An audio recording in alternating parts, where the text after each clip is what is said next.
figures. Hello, party people. I am extremely tired. I've also got the wrong light on. There we are. Now I'm slightly less pale and slightly more orange. So, obviously, from the thumbnail, we will be covering Super/Man, the Christopher Reeve story, which I wish I could tell you I was going to recommend to you at the end, but I won't. Yeah, it's one of those unfortunate situations, but we'll start off with, the good stuff. So, we've got the classic Fleischer callback as the intro for the DC Studios logo. Apparently this is older than I thought it was, so that's good to know. Let's see. This is apparently the first documentary for DC Studios as well, so cool. I thought that boded well. I was wrong. Yeah, it is what it is, unfortunately. This should have been a warning. Yeah. It's also got HBO involved as well, of course, but yeah. Anyway, the opening is a montage of various scenes of him in Superman, and there's a great quote from Christopher Reeve during the opening montage, which goes, "We need all the heroes we can get." You're not wrong. Even now, you're not wrong. The credits were absolutely beautiful. Excuse me.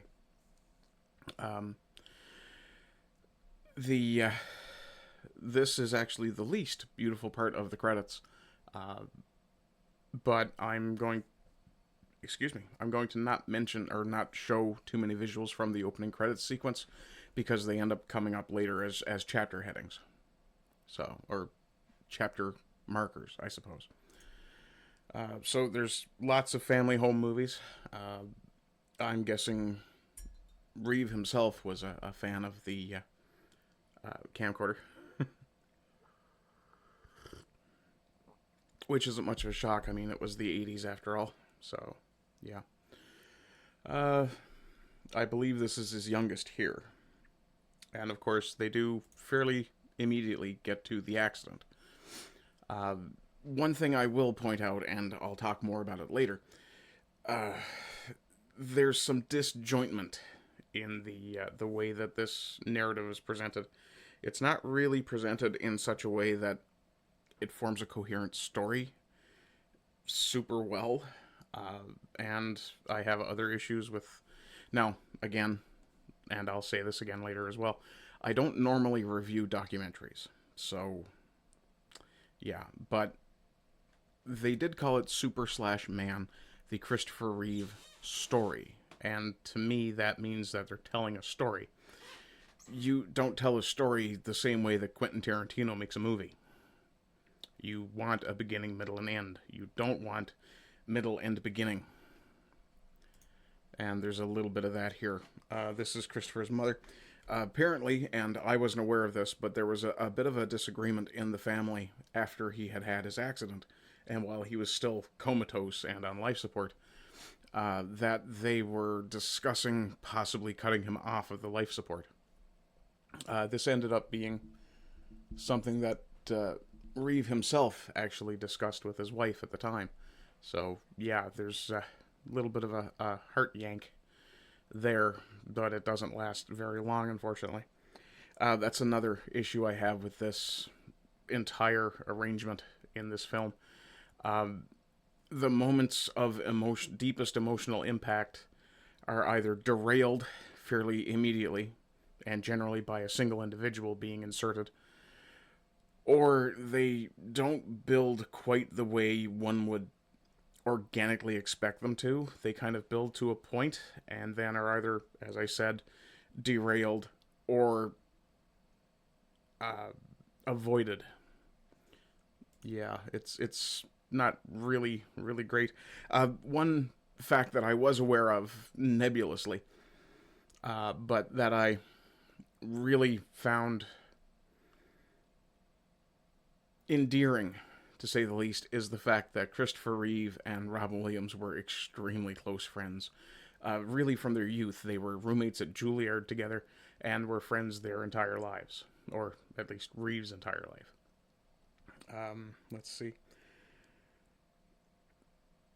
Yeah, they were classmates and roommates. And, after the accident, Robin Williams was the first person to make Christopher laugh by showing up and basically clowning around as a Russian proctologist. It's exactly the kind of friend I'd want in that kind of situation. Uh, there's some beautiful black and white theatrical shots, some of which show Chris, in an extremely unusual light for those of us who grew up watching him as Superman. And, like me, loved him as Superman and really viewed him as Superman his entire life, or at least our entire lives. That said, the film does talk about how he had been trying to somewhat distance himself to prove his acting bona fides, things like that. This was in the era when, and that same attitude still exists, where if it was pop cultural entertainment, it was not something that you could take seriously. And to people who say things like that, I will point out, fuck you, Shakespeare was pop culture. Just some of the expressions on his face are just, they get your attention. This is number 10, yeah. It turns out that Arnold Schwarzenegger was considered for the role of Superman because he had a physique to fit the character. And Pierre Spengler, who was one of the producers, they recount his story, the story that he obviously probably tells at a few different parties and things like that. And it's absolutely hilarious. He basically says, we couldn't have Superman saying, truth, justice, and the American way. Yeah. Unfortunately, the moments of levity in this film are rather sparse, which, considering the subject matter, we're talking about a guy who was rendered paraplegic and basically experienced significant tragedies. Yeah, okay, I can understand that. This is, as I said, the statue. This is one of the elements of the opening credit sequence. And it becomes a recurring motif throughout the film, used as chapter headings. And they use different shots and things like that. When they're talking about his injury, his accident, the statue starts to sprout kryptonite. So I tend to think that whoever was doing this graphic work was very much a comic book fan, really understood the impression, the image they were trying to put across with that particular bit of imagery. And I have to say it does work. Unfortunately, it's used very sparingly, and, it's an absolutely epic amount of effort put into what essentially ends up being just a blink and miss it moment. This is probably one of the most heartrending moments in the film. Dana, that's his wife, has her hand over his, and the conversation basically revolves around, can he feel that? Does he have the sense of touch? At the time, he didn't. And the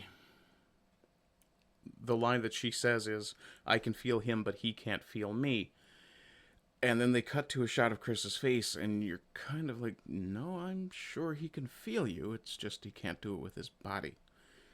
And I think he wanted to say something of that nature, just wasn't able to at the time. But they clearly did have a very powerful love story between the two of them, Chris and Dana. One thing I will point out is Chris said that he wasn't a hero. Bullshit. And the story that I'm about to tell you proves otherwise. Chris had been very much self-isolating during his time in rehab.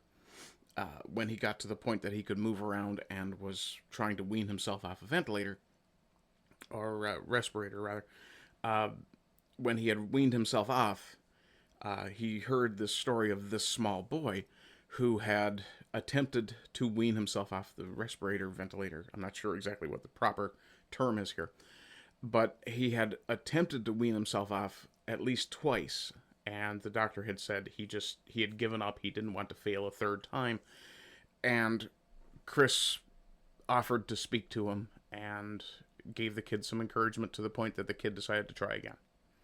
If that's not a heroic act when you're in the middle of your own personal crisis to go and help someone else who was in one, I don't know what else you'd call a hero.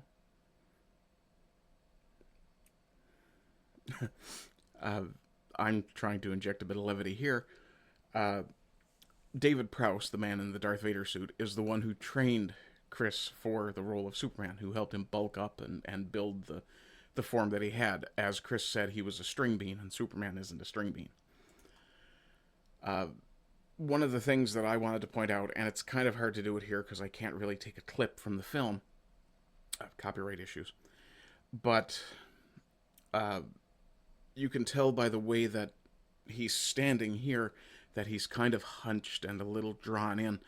And the really nice thing to see, and I remember watching this film, I believe this is from Superman 1. I remember watching this film not when I was a kid, but probably the 5th or 6th time over the years that I had watched it. And I remember seeing this scene, and this is probably 10, 15, maybe 20 years ago, that I saw this scene. And when he takes off his glasses, he goes from being Clark Kent to Superman. And you see that entire physical change in this one moment. And it was so good. But not a serious film, right? Ugh. Really, Hollywood directors really need to start taking... And it would be, beneficial to both Hollywood and the pop culture genre for them to start taking these movies seriously, to start actually treating them as something worthy of craftsmanship. This is where Christopher appeared at the Oscars. The factors involved in him getting there, it's not something that most normal people think of. This is a guy who's on essentially a life-maintaining device. I believe he's still on a respirator at this point. And he's in a chair. He's on a respirator. He has a staff, and he has to be transported. And what happened was, if I recall correctly, Robin and his wife had purchased a mobility van for the family so that Chris could go to this event. They had kept the entire thing under wraps until just beforehand because they weren't sure that he would actually be able to get there, and there was also always the possibility that there'd be a medical emergency. Any number of things could happen.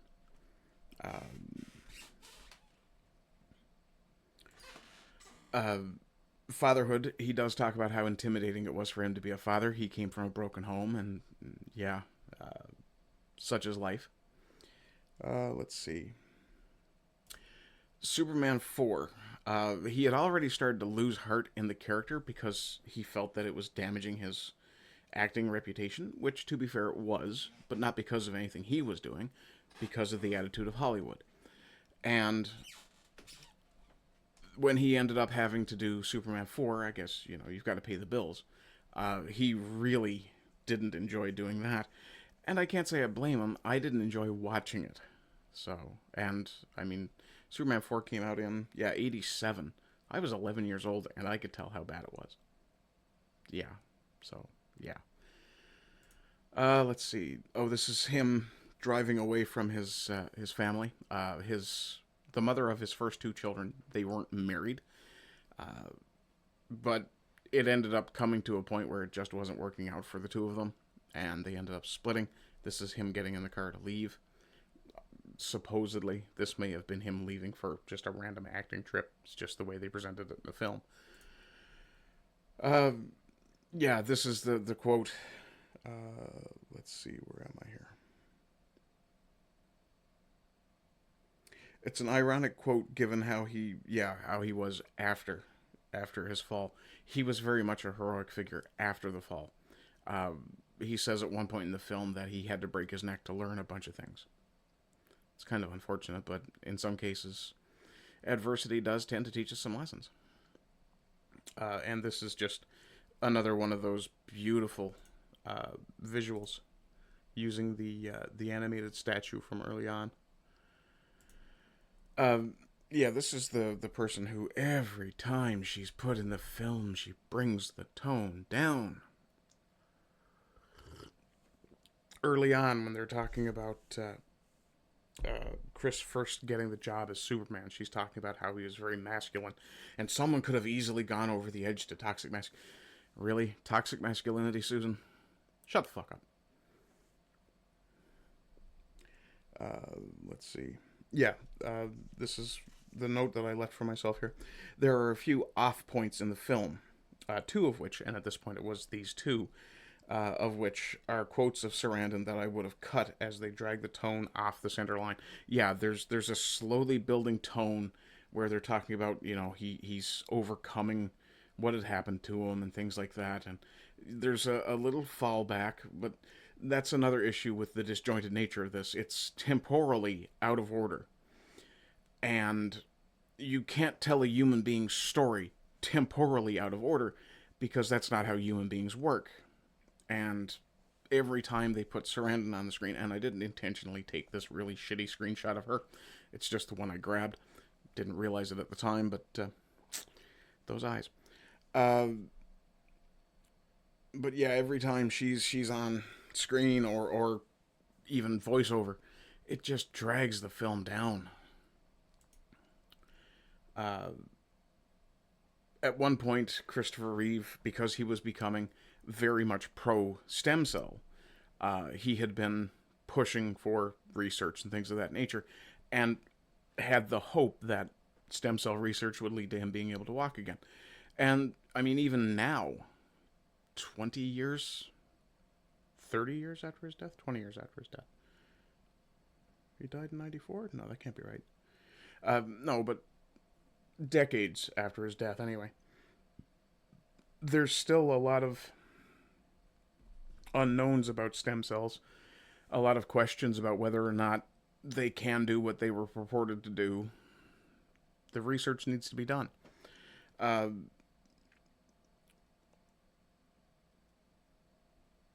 Here it's trying to offer a message of hope and potential cure, and the positivity and acceptance crowd clung to their victimhood. A lot of these people were saying things that you'd hear out of an X-Men script. Oh, there's nothing wrong with us. Dude, you're in a fucking wheelchair. There's absolutely something wrong with you. There's no shame in that, but there certainly shouldn't be any pride in the fact that you're in a wheelchair either. And the only note I have for the next slide is the words, no shit. Yeah, he only wanted out of his chair. Yeah, no shit. Now, this next part is where I expect to take a bit of flack, even from people who've been watching me for a long time. And if that's, the comments are there for a reason. Feel free. There's a million things that you could give money to. Okay, I'm going to read this as I wrote it. His wife derailed the focus on solutions and split it between research for cure and quote-unquote acceptance. This quality of life idea. How much of the unfunded research and advocacy for solutions got forgotten? The female urge to be agreeable is detrimental to finding solutions. Yeah. Now, obviously, we can't say, oh, if she hadn't have, derailed the push purely for research, we can't say that maybe, it would have been a cure. We can't say that for sure. What we can say is, if it was possible to find a cure with the money that got diverted to other things, it certainly was fucking diverted and prevented. And this is where the tone of the film gets even more schizophrenic, in my opinion. And then the next one. Yeah, who suddenly ended up in the spotlight, Dana? I'm sorry. I realize she's passed away now, too. But, I'm sorry. All of a sudden you're in the spotlight because, what? You got tired of being the noble wife?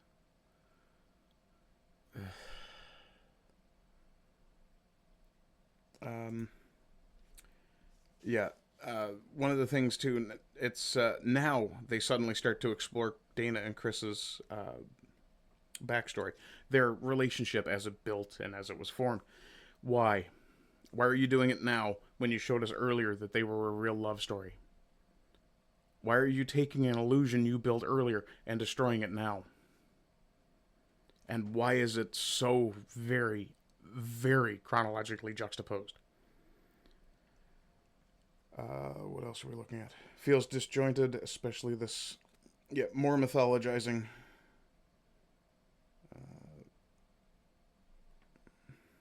Especially this more mythologizing than is. Yeah, they're mythologizing the second relationship far more than they did the first one. Really? But in Chris's own words, and both these women are highly praised by Chris in this film, he pointed out that he would not have stayed true to Gay, that's his first, well, the mother of his children, but he wouldn't have stayed true to her if she hadn't have been there. He wouldn't have stayed true to who he was if she hadn't have been around. Yes, Reeve, like all men, had his flaws, but to bring them in so late in the proceedings feels like an attempt to take the lens off the subject of this piece. Yeah. It feels like this is supposed to be the Christopher Reeve story. Now it's becoming, this is the story of how bad Christopher Reeve actually was to people. So it's almost like they're trying to do the compliment sandwich, but it feels more like they're scrapbooking a docu-fucking-mentary. Let's see. Yeah, the continuing teardown of Chris and his family. This is poorly arranged. Feels like the film suddenly became Dana's story. Yeah.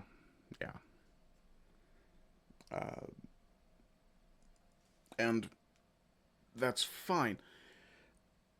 Well, no, it's not fine, but the thing is, if you had wanted to tell Dana's story as part of Chris's story, you would not tell people the name of the film was the Christopher Reeve story. You would have put it as the Reeve story, or, Family of Heroes, any number of other possible titles. But of course, you decided to trade on the role that he had soured on.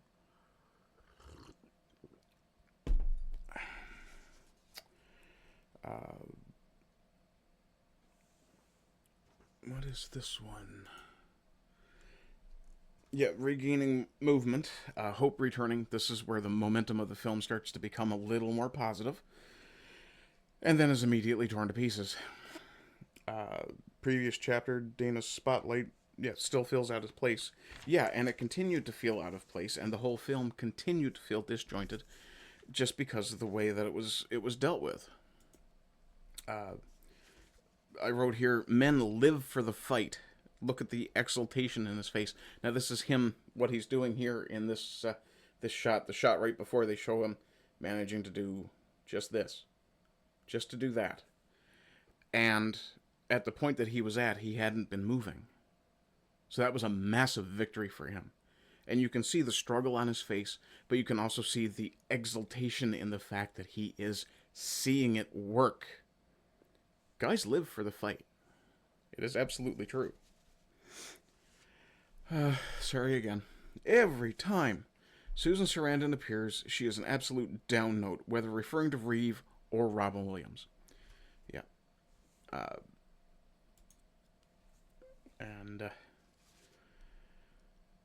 The continuing down notes here are clearly leading to a sad conclusion we know is coming, but it takes it from bittersweet to just bitter. As bitter as that coffee probably is, because I don't believe she put any sugar in it. Then again, looking at the container on the counter, it's probably some sort of super sugary international coffee espresso thing. Oh yeah, and the question after this one is, who's the focus of this biopic again? Is now this is feeling like a vehicle to push two women's stories off the tail of a more prominent man. And it really does. Like, this is so far towards the end of the film that this really doesn't feel like they're talking about Chris anymore. They're talking now more about the people who succeeded because of Chris. And that's good, and if you choose to take it that way, that's fine. But the writing and the way it's presented, it doesn't feel that way. It felt to me more like they were tearing the poor man down.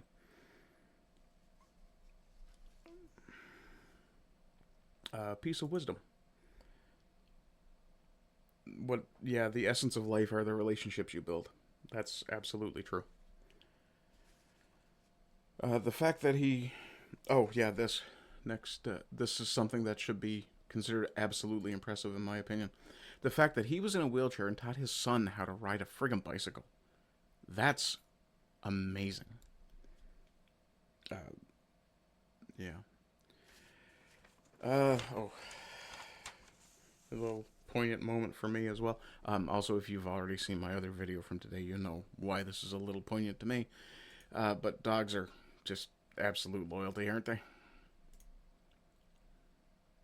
Right? He's just going for I'll say a stroll, I suppose, but the dog is just tagging along, keeping an eye on him, being close. Yeah. This is after his death, of course. It was 2004 that he died. Uh, yeah. Oh, I accidentally scratched up my note and forgot to replace it. One of the things here, every single pop culture property at the time made some form of expression of memorial for Chris. A lot of people will say things like, oh, Blade was the first real Marvel movie. Not really, but it was the first one that got it into the zeitgeist, got it to general attention. But for people my age, the big movie wasn't Blade, it was Superman. Superman put everything on the map. And it made it so that films that we love, like Blade, uh, the Captain America series, even The Matrix, there's pretty much almost all of pop culture owes some form of debt to Christopher Reeve's Superman. And it's good that it was acknowledged. Probably one of the most poignant moments of the entire film was when Robin was giving his eulogy and ended with the line from Hamlet, good night, sweet prince, flights of angels sing thee to thy rest. And you could see Robin immediately had to get off stage. He said what he was intending to say, and he got off stage because he was falling apart. Like he says throughout the film, or at one point in the film, him and Chris, I think it might have been right there actually, that him and Chris were basically brothers. And they also use a quote from Glenn Close, who says that had Chris lived, she believes Robin would have as well. There's no real way to know that, but again, ghoulish use of a sudden interjected quotation. For what reason? Just to have Glenn Close in the film?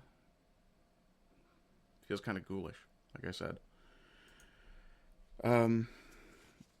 This is where for me, this is where Chris's story ended at this point in the film, and I generally skipped through the rest of it because it wasn't about Chris. The rest of the film feels like others are again supplanting the main subject of the piece, and I chose this image to end on. I do apologize. You can actually see part of that credit. I thought it had faded before I took the screenshot. But this is the statue from the opening. Of course, completely unmarred again. Do I recommend this film? God, no. There's too much about other people to suit the title. It doesn't match what I was expecting. When you title a film or a story or anything else, you give the audience a promise. You make a promise of what you're going to show them. When you told us that this was going to be the Christopher Reeve story, you basically said, we will talk about Christopher Reeve. While you did do that, you inserted so much other stuff that it stopped feeling like it was just about Chris. My ranking for this. I did want to say that I chose this image to end on because I would honor the man this film spoke of first. Yeah. That's what little bit of a protest I can make against the makers of this film, is to end on an image of Chris. Being Chris. The ranking I'd give this, maybe I'm being harsh, because I don't usually do documentaries, but I have reviewed others, and this feels hollow too often. And because it feels so hollow, it's very difficult to give it. I certainly don't recommend it. To give it a mark, again, I tend not to review documentaries. I tend to review very much escapist format stuff. But out of 10, there are moments, generally, where the interstitial graphics occur that are absolutely wonderful. There are uplifting moments. There are moments of deep emotional intensity. But they're all overshadowed by equally unnecessary or ill-placed down notes. And because of that, I'm leaning towards 4, to be honest, and really thinking it should be more of a 3. If I were to rank this as I would any other film, I would immediately give it a 2. Because, as I said, there are moments where it is an absolutely glorious story, where you are lifted up and, you know, you see who Christopher Reeve really was. But then there are other moments where it seems like they're tearing him down just to be spiteful, to be bitter about it. And that... it feels like speaking ill of the dead. I think that's where I'd put that. So yeah, out of 10, I'll give it a 3. On a technical level, it doesn't even get a pass for me. It's because it feels so disjointed. There are great technical moments. There are some really bad technical moments. Like, I'm not using a particularly high-definition screen to watch this on. And there are times when it's very clear that no one bothered to try to clean up some of the home movie footage or anything of that nature. And some of it is just... It's subpar. It feels, like I said earlier, it feels scrapbooked and slapped together. And I really don't want to say that I think this is a money grab. I honestly don't. I believe someone actually cared very much about the subject matter when they made this. But it doesn't feel genuine. It's probably the best word to put on that. It doesn't really feel genuine. So that's where I'm going to end there. I don't know if I'll have this posted before I lay down for my nap, before I do my live read. It's the finale of... actually, we'll come back to this screen for this. Please, as I often ask, go do one of the wonderful supportive internet-based internet things in the ticker. Go to Ko-Fi, go to my Redbubble. If you want to subscribe on Rumble even, I'd be absolutely okay with that. If you do subscribe, you will absolutely get your name. Or if you do a regular donation on Ko-Fi, you will absolutely get your name in the supporter strip, along with Simon JJ and the Meringatang Gang. It should say the Meringatang. It does not say the Meringatang Gang. I'll have to fix that. But in any case, yeah, I will be doing... so that will be my third piece tonight. Will be the finale read of Casino Royale, the first James Bond novel, Casino Royale. Next week, I won't be doing a Wordsmith Wednesday because I have some traveling I have to do the next day. I also make no bones about there likely won't be any content on Thursday. I generally don't do a lot of Thursday stuff anymore. Other than that, I hope you're doing well. I hope you continue to do well. And as always, rise and rise again until lambs become lions. Bye-bye.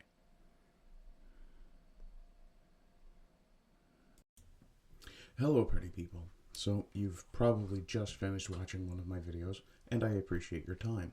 That said, if you're watching on YouTube, because they've changed the way they evaluate their views, I need to ask a favor. You need to commit some form of engagement in order for me to have it count as a view.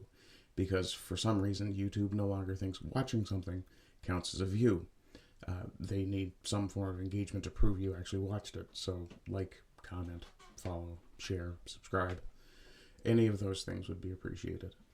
Other than that, if you want to support me, and this would help me with endeavors across all the platforms I do my content creation on, you can look at Ko-Fi, which is right there in the ticker right at the moment, or you can go over to my Redbubble and pick up some merchandise there. The designs that have been flashing on screen for a while are examples of the designs that I have. You can pick these up on a variety of different products, and yeah, I'll probably end up leaving them up. Though, from time to time, I will put up something that will be time limited. Some of the designs, the Walrus King especially, for example, I intend to leave up all the time because I just love that, and my Ardent Plays logo is for my other Rumble channel. Other than that, I hope you're doing well. I hope you continue to do well. And as always, rise and rise again until lambs become lions. Bye-bye.